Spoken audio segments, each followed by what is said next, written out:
Sir, अब तक हम इलेक्ट्रिसिटी में क्या क्या पढ़ चुके हैं? हम पढ़ चुके हैं करंट का फॉर्मूला। करंट का फॉर्मूला क्या पढ़ा था हमने? I equals to Q upon t. Sir, Q का फॉर्मूला पढ़ लिया हमने, एनी। सर, वी का फॉर्मूला पढ़ा हमने, डब्ल्यू अपॉन क्यू। सर, एक और हमने पढ़ लिया था ओम्स लॉ। ओम्स लॉ क्या कहता था? I is directly proportional to V. But हम ये वाले इक्वेशन के साथ नहीं जाते, हम किस वाले के साथ जाते हैं? V is directly proportional to I. Proportionality का साइन हटाते हैं, एक कांस्टेंट मिलता है जिसे हम क्या बोलते हैं? रेजिस्टेंस। इसकी यूनिट क्या होती है? ओम। सिंबल क्या होता है? ओमेगा। ये हमने पढ़ा था।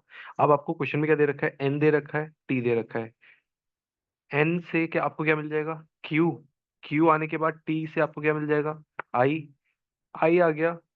वर्क डन आपको दे रखा है, क्यू आपके पास ऑलरेडी है तो आपको वी भी मिल जाएगा। वी और आई से आपको क्या मिल जाएगा? आर।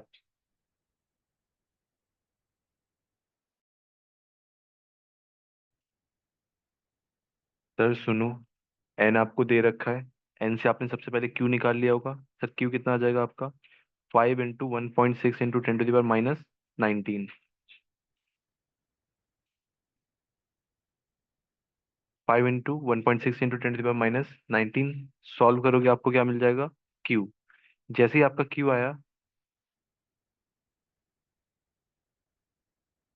आप direct N E by T लिख सकते थे या फिर क्यू बाई टी लिख सकते थे। सॉल्व करोगे तो आपको आई कितना मिल जाएगा? 2.67 × 10⁻−21। सर, एक बार ये डेसिमल का समझा दो हमें। डेसिमल अगर आप राइट में शिफ्ट करोगे तो पावर क्या होगी? माइनस। डेसिमल अगर आप लेफ्ट में शिफ्ट करोगे तो पावर में क्या आएगा? प्लस। अब यहाँ पे जितने बच्चे हैं, इन्होंने अगर आंसर इस तरीके से लिखा है 0.0266, तो आपकी पावर क्या आई होगी? -19। अगर आपने दो डेसिमल प्लेसेस आगे शिफ्ट कर दिया तो पावर माइनस होगी, तो -21। अगर आपने डेसिमल 3 प्लेस आगे शिफ्ट किया तो पावर -22। जनरली हम डेसिमल से पहले एक नॉन जीरो डिजिट रखते हैं, तो 10⁻21 स्टैंडर्ड फॉर्म है आपकी। ठीक है। लास्ट क्लास में जब हम क्वेश्चन कर रहे थे, हमने शायद पावर में गलती की थी। हाँ, वो ये देख लेना। ठीक है। Sir, V equals to W upon Q. Q आप निकाल चुके हो, डब्ल्यू आपके पास है। सॉल्व करोगे आपका कितना आ जाएगा? 3.75 × 10⁻18। सर, V के बाद V equals to I R वाला फॉर्मूला, तो R equals to V by I. Power नीचे से ऊपर जाएगी तो क्या हो जाएगी? प्लस। और ये तो आपका डिवाइड है ही, तो 1.40 × 10⁻39 ये आपका आएगा रेजिस्टेंस। जिसने जो पार्ट नहीं किया है, जल्दी से कॉपी कर लो, फिर हम आगे चल रहे हैं।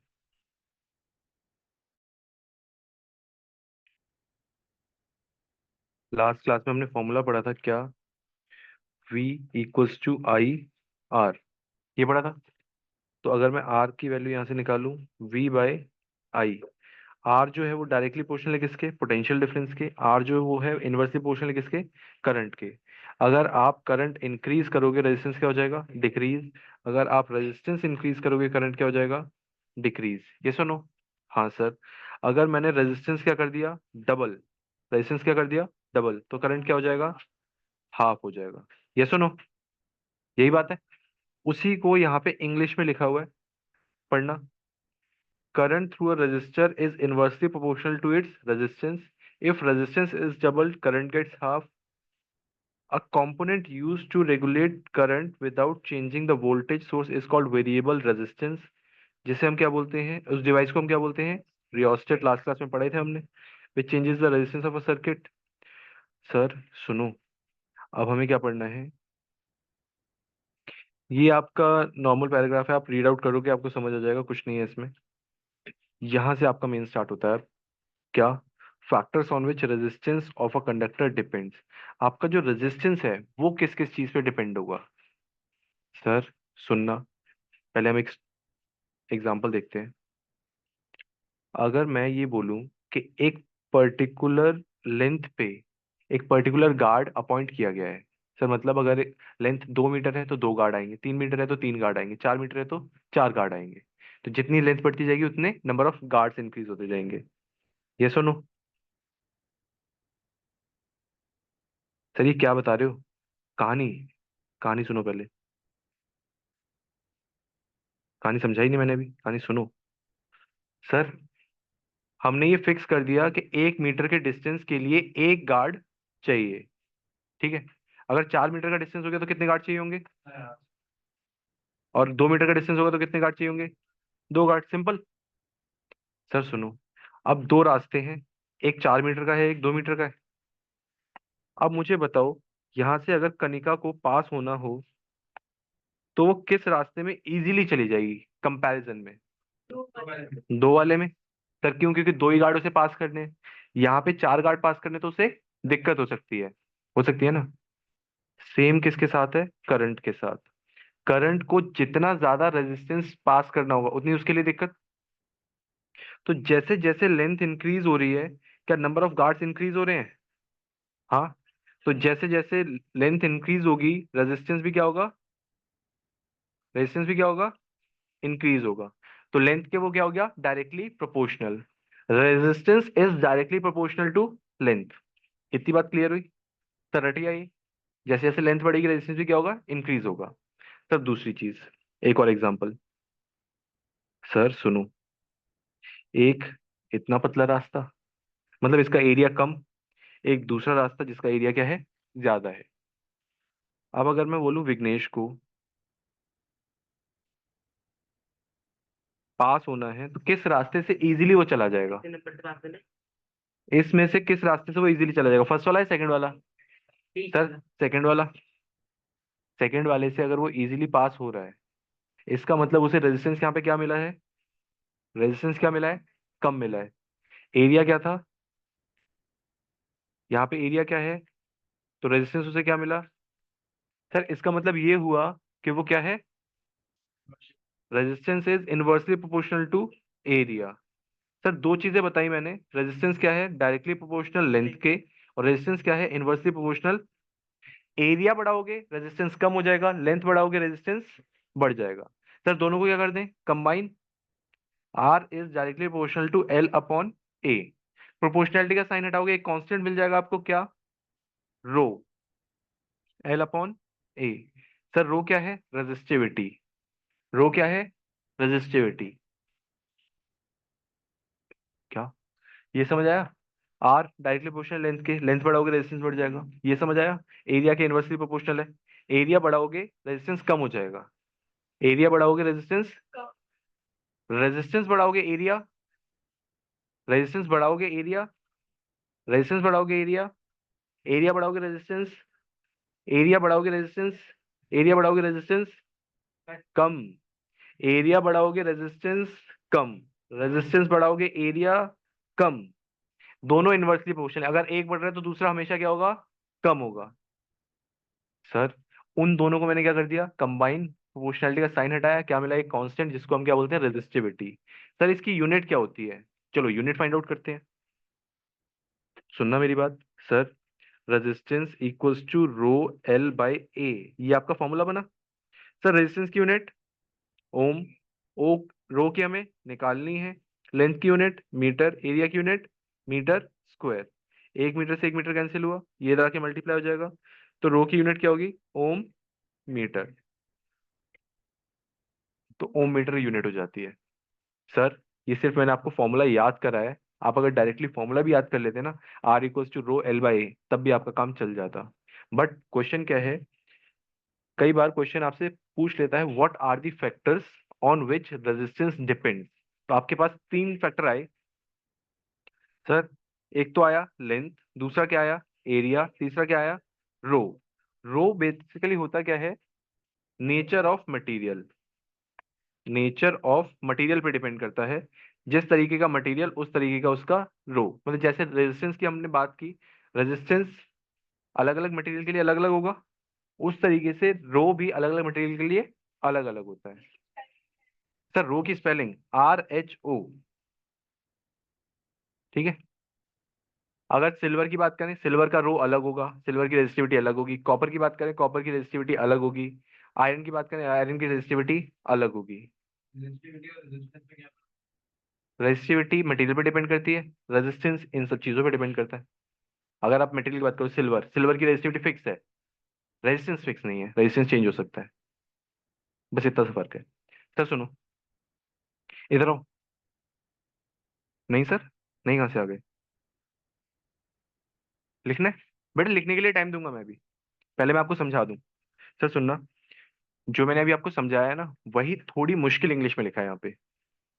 It is observe that the ammeter reading decreases to 1/2 when the length of wire is doubled। Sir वो क्या कह रहे हैं, लेंथ अगर आपने क्या कर दी, डबल कर दी, तो जो करंट है, लेंथ अगर आपने क्या कर दी, डबल कर दी, तो करंट क्या हो गया, हाफ हो गया। लेंथ इंक्रीज करने से करंट कम हो गया। करंट कम क्यों हुआ होगा, क्योंकि रेजिस्टेंस क्या हो गया होगा, रेजिस्टेंस क्या हो गया होगा, इंक्रीज। सर दोबारा बताओ, लेंथ इंक्रीज करने से करंट क्या हो गया, डिक्रीज। ऐसा क्यों हुआ होगा, क्योंकि रेजिस्टेंस उसे ज्यादा मिल रहा होगा। तो लेंथ इंक्रीज होने से क्या हो गया, रेजिस्टेंस इंक्रीज हो गया। सर दोबारा पढ़ो, ammeter reading is increase, ammeter की रीडिंग क्या हो रही है, इंक्रीज हो रही है when a thicker wire, thicker wire का मतलब क्या है, एरिया आपने क्या कर दिया, increase, of same material and of same length is used in a circuit. Current की रीडिंग क्या हो गई, इंक्रीज, कब, जब एरिया क्या हुआ, इंक्रीज, एरिया इंक्रीज हुआ तो रेजिस्टेंस क्या हो गया होगा, डिक्रीज हो गया होगा। Sir, a change in emitter reading is observed when a wire of different material is of same length and same area of cross section is used। पहले आप सिल्वर की वायर यूज कर रहे थे, अब आप कॉपर की वायर यूज कर रहे हो। जैसे ही आपने वायर का मटेरियल चेंज किया, उस केस में भी आपको करंट में चेंज देखा। तो उसमें क्या चेंज हुआ होगा, रेजिस्टिविटी। यहाँ पे क्या चेंज हुआ होगा, रेजिस्टिविटी। ठीक है। Sir, on applying Ohm's law, we observe that the resistance of a conductor depends। resistance किस किस पे डिपेंड कर रहा है, लेंथ पे, एरिया ऑफ क्रॉस सेक्शन पे, एंड नेचर ऑफ मटेरियल पे, तीन चीजों पे डिपेंड कर रहा है। यही बताया था मैंने अभी आपको। Sir, precise measurements have shown that resistance of a uniform metallic conductor is directly proportional to length। Directly proportional है किसके, लेंथ के। Inversely proportional to area of cross section.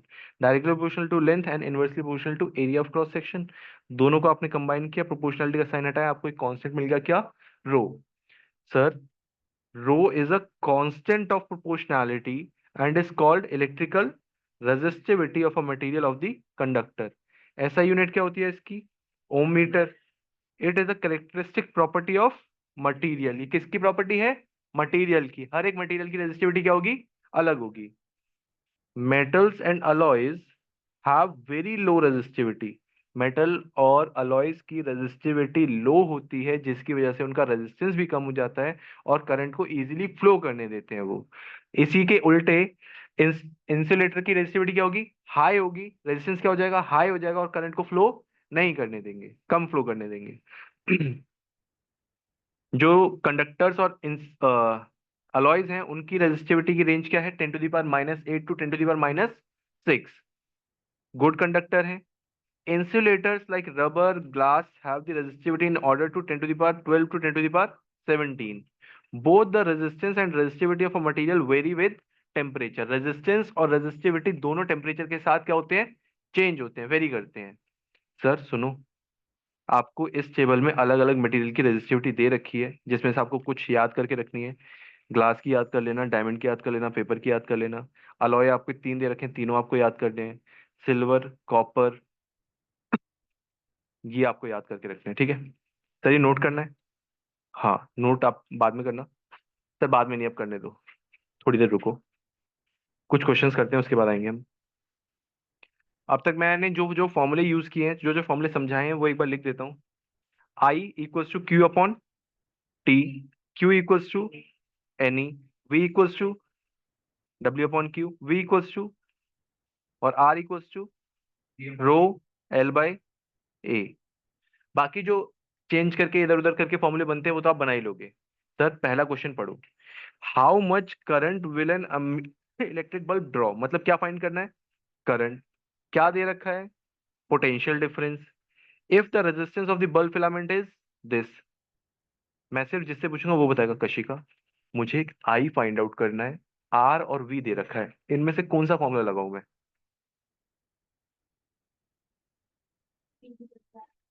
We equals to I R, ये formula लगा दूंगा मैं। आई निकालना है, are they रखा है, वी दे रखा है, सॉल्व करूंगा, आंसर आ जाएगा। सेम दूसरा केस देखना, करंट आपको फाइंड आउट करना है, पोटेंशियल आपको दे रखा है, रेजिस्टेंस आपको दे रखा है, सेम फॉर्मूला। सॉल्व करोगे? हाँ सर, जल्दी करो solve.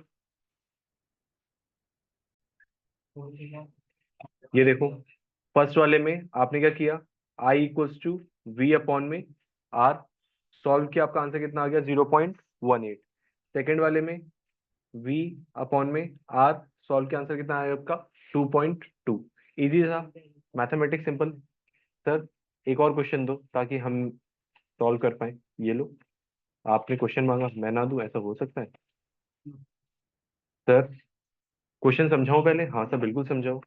The potential difference between terminals of an electric heater कितना है, 60, मतलब क्या दे दिया, V।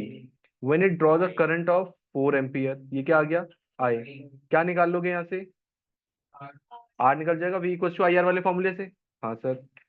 What current will the heater draw, क्या निकालना है, current, if the potential difference is increase to 120 volt, ये क्या दे दिया आपको, V। सर I निकालना है, V दे दिया, R आप ऊपर से निकाल चुके हो, V इक्वल टू IR वाला फॉर्मूला, फिर आप I निकाल दोगे। करो जल्दी से। फर्स्ट वाले पार्ट में R आपका कितना आ जाएगा, 15 ओम। करंट कितना आ रहा है आपका, सर सॉल्व कर रहे हैं अभी हम। करंट तो देखिए सर, सेकेंड वाले पार्ट में I equals to V by R, V कितना दे दिया, 120, R कितना आया था आपका, 15, सॉल्व करा कितना आ गया, 8, तो I इज 8 एम्पियर। करो जल्दी।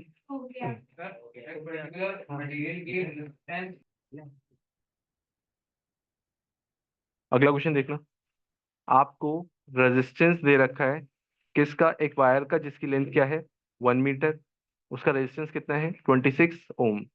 Sir at 20 degree Celsius, temperature का आपके लिए कोई यूज नहीं है। If the diameter of the wire is 3 millimetre, sir हम जितने भी वायर्स पढ़ेंगे उसका जो क्रॉस सेक्शनल एरिया है वो एरिया ऑफ सर्कल होता है। सर सर्कल का एरिया क्या होता है, पाई आर स्क्वायर। आपको डी दे रखा है, वहां से आप क्या निकाल लोगे, आर, आर से क्या मिल जाएगा आपको, एरिया। सर पाई की वैल्यू कितनी यूज करेंगे, जनरली हम साइंस में जितने भी इक्वेशन सॉल्व करते हैं वहां पे हम पाई की वैल्यू क्या लगाते हैं, 3.14। What will be the resistivity, आपको क्या कैलकुलेट करना है, रेजिस्टिविटी ऑफ द मेटल, और टेबल की हेल्प से आपको बताना है कि वो कौन सा मेटल है, हालांकि वो आपके लिए इंपॉर्टेंट नहीं है, आप सिर्फ यहाँ तक सॉल्व करो। ठीक है, रेजिस्टिविटी कैलकुलेट करनी है, रेजिस्टेंस दे रखा है, लेंथ दे रखा है, डायमीटर से आप एरिया निकालोगे, एरिया भी आ गया, लेंथ भी आ गया और रेजिस्टेंस भी आ गया, रेजिस्टिविटी आ जाएगी। सर कौन सा formula, R equals to rho L by A, ये वाला फॉर्मूला लगेगा आपका, आर की वैल्यू क्या पुट करेंगे, जो क्वेश्चन में दे रखी है। करो सॉल्व। सर सुनो, दो चीजें मैं आपको बता रहा हूँ, तीसरी आप खुद निकाल लोगे। सर लेंथ कितनी है, 1, एरिया कितना है, 26, ओ सॉरी, रेजिस्टेंस कितना है, 26, एरिया आपने निकाल लिया होगा। सर कैसी बात कर रहे हो आप, हम एरिया निकाल लें। डी कितना है, 0.3 मिलीमीटर, तो इंटू 10⁻³ मीटर। ठीक है सर, आर कितना आ जाएगा, 0.15 इंटू 10⁻³ मीटर। सर 10⁻³ क्या है, ये देखो, मिलीमीटर, सेंटीमीटर, डेसीमीटर, मीटर। जब आप छोटे से बड़े में जाते हो क्या करते हो, डिवाइड। जब आप बड़े से छोटे में जाते हो क्या करते हो, मल्टीप्लाई। ये सुनो, हम मिलीमीटर से कहाँ आ रहे हैं, मीटर में, तो आप डिवाइड करोगे 0.3 को किससे, 1000 से, 10⁻³ ऊपर जाएगा, क्या हो जाएगा, 10⁻³ इसलिए वो 10⁻³ है। आप पॉइंट हटा दो, उसके बाद करोगे ना। हाँ सर, रेजिस्टेंस कितना आ गया, ओए होए, रेजिस्टेंस कितना आ गया, 0.15 इंटू 10⁻³ सर एरिया का फॉर्मूला पाई आर स्क्वायर, पाई की वैल्यू 3.14, सर 0.15 इंटू 10⁻³ का स्क्वायर। सर सुनो, 0.15 का स्क्वायर कितना होगा ऐश्वर्या, 0.15 का स्क्वायर, क्या नाम है, मीनल, 0.15 का स्क्वायर, निकाला नहीं। पार्थ, 0.15 का स्क्वायर, कशिका, रितेश, 625, 0.625, सर 2.25, तो कितना आएगा, 2.25, बिल्कुल गलत। ठीक, छी छी सर 0.0225 सर